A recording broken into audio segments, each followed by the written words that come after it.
When a surprise confession on a talk show turned into a bone-chilling murder, the resulting courtroom drama revealed unsettling truths about media ethics and personal vendettas. What really happened after the cameras stopped rolling? Scott Bernard Amador was born on January 26, 1963, in Pittsburgh, Pennsylvania. His father, Frank, worked as a truck driver, and his mother, Patricia, was a housewife. After Scott was born, the family moved to Michigan, and soon after, Scott's parents divorced. Scott dropped out of high school to join the military and served 3 years before being discharged as a specialist. Upon returning to Michigan, Scott worked in telecommunications before finding his job as a bartender.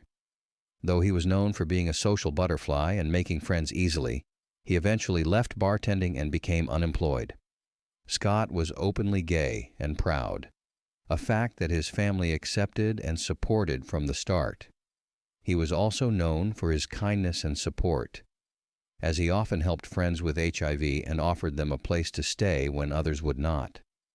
Scott was also a big fan of talk shows, especially The Jenny Jones Show.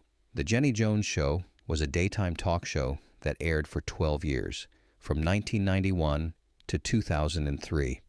At first, the show struggled with low ratings, which led it to shift its focus to more dramatic content.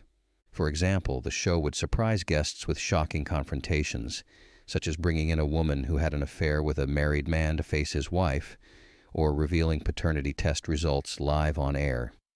Other episodes included dramatic breakups and confrontations between spouses about affairs. And one day, as Scott was watching the show, Jenny Jones introduced a new special segment called Secret Crushes and encouraged people with same-sex crushes to apply. Thinking nothing much would come of it, Scott decided to apply. He had a crush on a new friend, 24-year-old Jonathan Schmitz, whom he had met earlier that year. Now, when Scott applied to be on the Jenny Jones Show, he didn't really expect to hear back. But soon after, he received a phone call inviting him to Chicago to appear on the show. Excited about the chance to finally confess his feelings to Jonathan, Scott reached out to their mutual friend, Donna Riley, and asked her to join him. Jonathan knew Donna through Scott, so it made sense for Scott to ask her to join him on the show. Scott, Jonathan, and Donna all lived near each other in the Lake Orion area, with Donna actually living in the same apartment complex as Jonathan. Scott had met Jonathan when he visited his brother, who also lived in the same complex. He had seen Donna and Jonathan outside in the parking lot fixing Donna's car. Though Jonathan was more of Donna's friend and only an acquaintance of Scott's, Scott still wanted to confess his feelings to him. Scott called Donna before the shoot and told her they were going to be in a lot of trouble. When Donna asked why, Scott revealed he planned to surprise Jonathan by confessing his crush on him. At the same time, producers of the Jenny Jones Show called Jonathan to let him know that someone had a crush on him and wanted to reveal it on national TV. The producers of the Jenny Jones Show told Jonathan that his secret admirer could be either a man or a woman, but insisted that he would only find out who it was if he agreed to be on the show. When Jonathan pressed for details and said he wasn't interested if the admirer was a man, the producers reassured him, saying they couldn't reveal who it was, but that everything would be fine and he'd have a good time. Despite their reassurances, Jonathan's production notes clearly show he was uncomfortable with the idea of a secret admirer being a man and was not keen on participating in anything strange. But he was also curious about who it could be and agreed to appear on the show, mainly because he suspected it might be his ex-girlfriend, whom he had recently broken up with. He also had some suspicions that Donna or Scott might be involved in the reveal, so he called Donna and Scott to ask if either of them was his secret admirer, but both denied being involved. They wanted to keep the surprise for the show, but this small white lie would later have very serious consequences. On March 6, 1995, Scott, Donna, and Jonathan were in Chicago for the shooting of the Jenny Jones Show. Donna and Scott were the first to come out on stage, while Jonathan waited backstage, unaware of what was awaiting him. When Jenny Jones asked Scott how he had met Jonathan, Scott said that it was during a time when Jonathan was fixing Donna's car. He mentioned that he had only seen Jonathan's lower half while he was working under the car, focusing on the brake line. Jenny then asked Scott what his first impression was, to which Scott replied, "Well, I only saw the lower half." Now, Donna has been helping Scott pursue his secret crush on John. John's backstage. He can't hear us. How bad's the crush? Tell me about the first time you met him. Where was he? Basically, well, he was under a car, working on her brake line. Yeah. And that was your first time? What was your first impression? Well, I only saw the lower half of him, so you can imagine.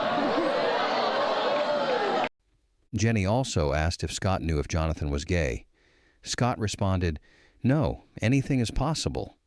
Jenny then asked if Jonathan knew Scott was gay, to which Scott replied again, "No, anything is possible."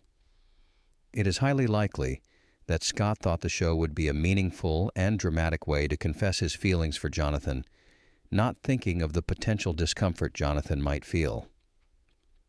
Scott also revealed a personal fantasy during the show.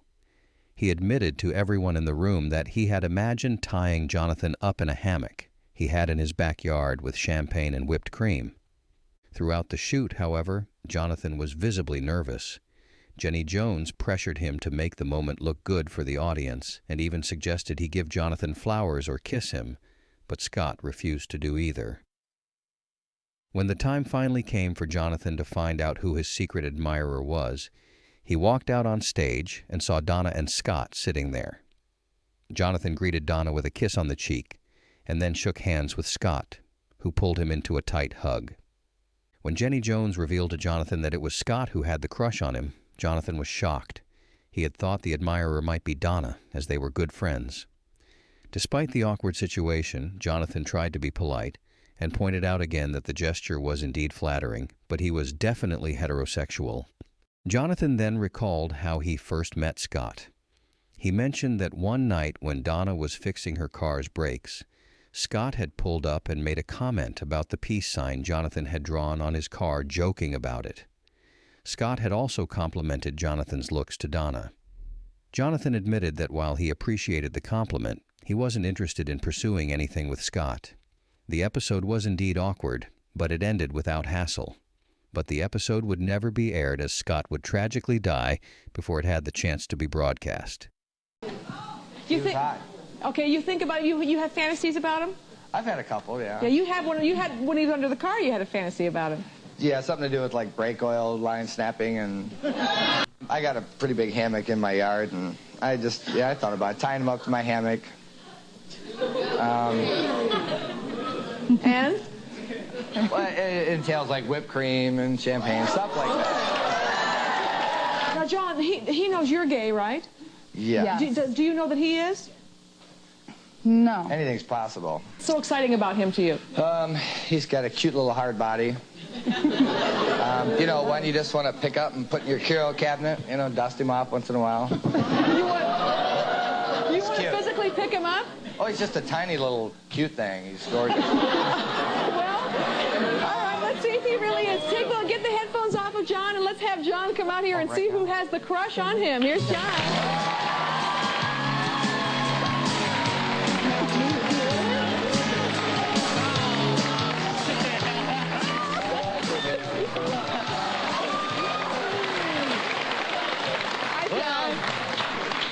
Did you think Donna had the crush on you? Did I? No, we're good friends. Well, guess what? It's Scott that has the crush on you. You lied to me. Before we talk, take a look at, it'll show a little playback of what Scott said about you, John. Take a look at that monitor right down here? there. Well, it entails like whipped cream and champagne, stuff like that.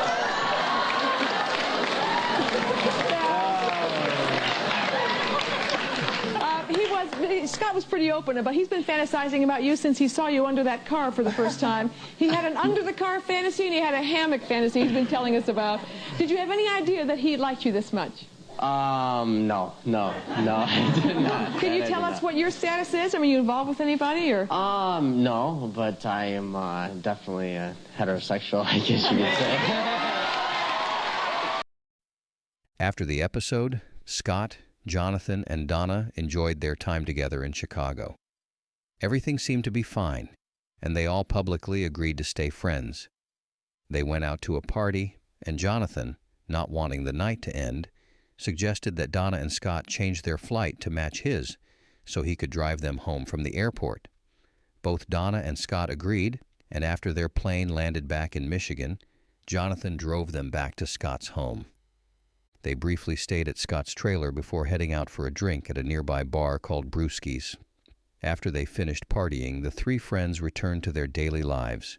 From the outside, it seemed like they had all stayed true to their word, and there was no visible tension from their time on the show. But just a couple of days later, everything changed. 3 days after the shoot, on March 9, 1995, Jonathan came home from work to find a flashing orange construction barrier light and a handwritten note outside his door. The note, clearly from Scott, read, "If you really want to get it off, I'm the only one who has the right tool." This message, along with the annoying sight of the construction light, left Jonathan extremely upset. Feeling enraged and threatened by the note, Jonathan decided he wanted to confront Scott. He went to a nearby bank to withdraw some money, and then visited a couple of hardware stores where he bought a shotgun. Jonathan then assembled the shotgun and, with the gun loaded and by his side, drove to the trailer park where Scott lived. Upon arriving at Scott's trailer, Jonathan approached the front door empty-handed. Scott greeted him warmly and invited him inside. Once inside, Jonathan saw that Scott was not alone. Scott's friend Gary was also there reading a newspaper on the couch. There is some conflicting information about what happened next, but some sources claim that Scott admitted to Jonathan that the note was indeed from him.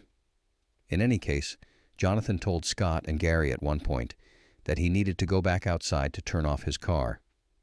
He then went outside and shut the front door behind him.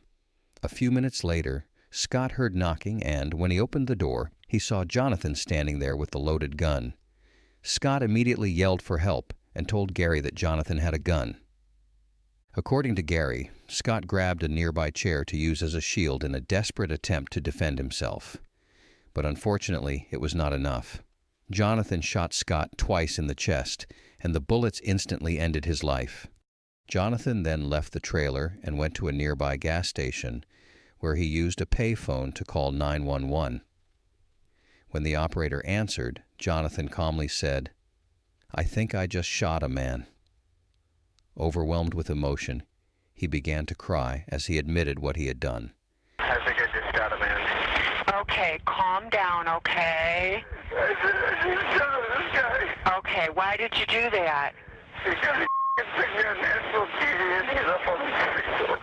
Jonathan was arrested and charged with 1 count of first-degree murder and 1 count of felony firearm. On October 14, 1996, Jonathan Schmitz appeared in court for his trial. The prosecution wanted to prove that Jonathan had committed first-degree premeditated murder and claimed that he had a lot of time to reflect on his actions. They said that Jonathan had gone to the bank, bought and loaded the gun, and then drove to Scott's house, and he even stepped outside to grab the weapon.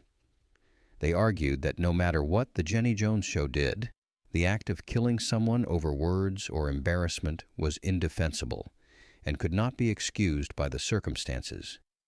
The defense strategy, on the other hand, was to shift the blame away from Jonathan and onto other factors. They claimed that Jonathan was not in a proper state of mind that night and lacked the ability to think clearly or plan his actions. They acknowledged the evidence against him, including his confession to 911 and the witness testimony, but argued that these did not necessarily reflect his mental state at the time of the crime. They used Jonathan's mental health and medical conditions to argue that these factors contributed to his loss of control. They claimed that Jonathan was deeply humiliated and horrified by what happened on the show, which then pushed him into a state of uncontrollable rage and agitation. They argued that this emotional turmoil triggered one of his cycles of depression and violence. Jonathan was suffering from what is known as a major affective disorder, specifically depression, which can greatly impact a person's ability to control their actions. They claimed that conditions like Jonathan's can lead to a loss of control and contribute to extreme reactions.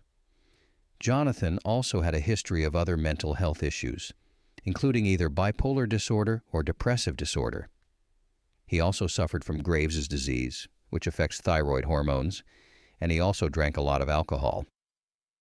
Additionally, the defense introduced the concept of the gay panic defense. This defense is used to describe a situation where the person reacts violently because they feel threatened or uncomfortable by unwanted sexual advances from someone of the same sex. They argued that Jonathan's reaction could be partly attributed to this state of panic and discomfort, which worsened his emotional instability and turned him violent. During the trial, it also came to light that Jonathan had expressed concerns about being perceived as gay. In conversations with his father, Jonathan had mentioned his fear that people would think he was gay if they saw him on the show. It was also revealed that Jonathan's grandparents held homophobic views and had told him before that if a gay man was interested in him, it meant he was perceived as gay. This type of pressure from the family might have led Jonathan to kill Scott. During the trial, there was speculation that after Jonathan, Scott, and Donna went for drinks at Brewski's upon returning to Michigan, there might have been an intimate encounter between Jonathan and Scott, although this has not been proved. But in the end, the defense succeeded in convincing the jury that Jonathan's actions were classified as second-degree murder rather than first-degree murder. Jonathan Schmitz was eventually found guilty of second-degree murder and also convicted on the second count of felony firearm charges. The key difference between the two charges is that first-degree murder involves premeditation and intent, whereas second-degree murder is typically characterized by a lack of premeditation and a crime of passion or sudden anger. He was sentenced to 25 to 50 years in prison, and he was also convicted of having a firearm during the commission of his crime. But on the 15th of September 1998, the Michigan Court of Appeals overturned Jonathan Schmitz's original sentencing. The defense had argued that they should have been allowed to remove a juror before the trial, though the reasons for this request were never fully clarified. The judge agreed that the trial had been unfair due to this issue, and a retrial was ordered. When Schmitz reappeared in court in 1999, the scope of his trial was limited to second-degree murder only. This time, the defense wanted to argue the case as manslaughter rather than murder. But it did not work. During the trial, it became even more obvious to the prosecution that the crime was far from a simple mistake. The prosecution described it as cold-blooded and calculated, and even called it an execution rather than a crime of passion. In the end, Jonathan Schmitz received the same outcome as before. He was again sentenced for one count of second-degree murder and one count of felony firearm. The evidence at trial had shown that Schmitz planned his crime, buying a weapon and ammunition, and then shooting the victim at close range. Not once, but twice. The court's sentence was clear. The sentence of this court will strip you of your youth, but it will not strip you of your life. For the second-degree murder, you are sentenced to 25 to 50 years. For the felony firearm charge, you are sentenced to 2 years. These sentences are to be served consecutively. As this case has had huge media coverage, there are a lot of different opinions. While some believe that Jonathan Schmitz was mentally unfit, others think it was the show's fault from the get-go. But the Jenny Jones Show maintained that their show was not responsible for the murder and denied any misleading of Jonathan Schmitz before the shooting of the episode. But when pressed further, it was revealed that while the show claimed it could have been either gender, the reality was that Jonathan was led to believe it was more likely to be a woman. The trial found the show's producers negligent and initially awarded it $25 million to the Amador family. But this verdict was later overturned on appeal. Verdict is guilty of second-degree murder. Schmitz was sentenced to 25 to 50 years in prison. In a statement to her viewers, Jenny Jones had this to say. As much as we all regret what happened, the fact is that this tragedy is about the actions of one individual. The Amador family sued the show, and Jenny Jones squirmed on the witness stand. Jonathan Schmitz had not been told that the topic was same-sex crush and that his admirer was a gay man. I don't know what he was told. That was the truth. The court ruled that Amadori's murder was unforeseeable and believed that the show could not predict and prevent such an extreme outcome. Despite all that happened, the Amador family never received compensation for Scott's death. The Jenny Jones Show continued to air until 2003. Jenny Jones herself repeated that the media exaggerated the situation. In August 2017, Jonathan Schmitz was released from prison on parole. However, his brother Frank was not so happy about it.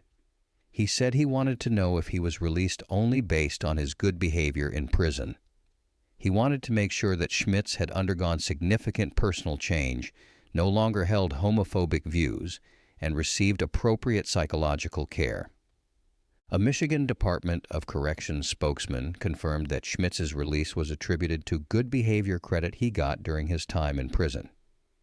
Since his release, Schmitz has maintained a low profile and remains in Michigan. Did he get what he deserved? I don't know. Should he be in there longer? Does he need more help? I don't know. But he is not the only person that I blame for my brother's death. The man told the producers that he wouldn't want to appear on the show if his admirer were a man. In 1999, in a very public trial against the show in which Jones herself took the stand for several days, It's not my intent to embarrass anyone on the show. a jury awarded Amador's family $25 million. That ruling was later reversed. My brother knew that Schmitz felt the way he did before this happened. He wouldn't have gone on the show. I'm sure of it. Do you think the Amador family should have received compensation for Scott's death? Share your thoughts in the comments below. If you want more videos like this, please consider dropping a like, subscribe, and hit the notification bell so you don't miss out on more true crime videos. Take care and see you in the next one.